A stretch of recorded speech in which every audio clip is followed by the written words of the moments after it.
வணக்கம். பிசிக்ஸ்ல வேவ்ஸ் அப்படின்னு ஒரு சாப்டர் உண்டு. வேவ்ஸ், அலைகள். தமிழ்ல பாத்தீங்கன்னா அது அலைகள் அப்படின்னு சொல்லுவாங்க.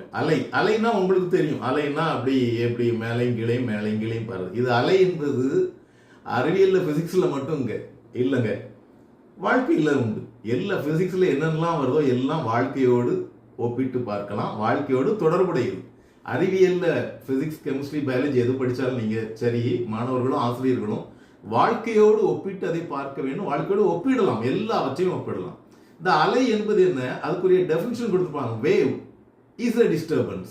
Wave is a disturbance. இதுதான் அதுக்குரிய இது. அந்த டிஸ்டர்பன்ஸ் டிராவல் பண்ணும். அலை ஒரு தொந்தரவினால் ஏற்படக்கூடியது. இப்போ ஸ்டில் வாட்டர் இருக்குது, அது ஒரு குளத்துல தண்ணி கிடக்கிறதுல அலை உண்டாக்கணும். என்ன செய்யணும்? அது தொந்தரவு பண்ணணும். ஒரு கல்லை தூக்கி போட்டா, இல்லைன்னா எதாவது அடிச்சா உடனே. So wave is a disturbance. அது அந்த டிஸ்டர்பன்ஸ் போகும். அந்த டிஸ்டர்பன்ஸ் எப்படின்னா அந்த தொந்தரவு போகும். நீங்க பாருங்க, குளத்துலயோ இதுலயோ தண்ணி கிடக்குது, நீங்க ஒரு மிதப்பான் அதுல தூக்கி போடுங்க, தூக்கி போட்டோன்னா அலை உண்டாகும். அந்த அலை போய்கிட்டே இருக்கும். ஆனா அந்த மிதப்பான் அந்த இடத்துலயே இருக்கும்.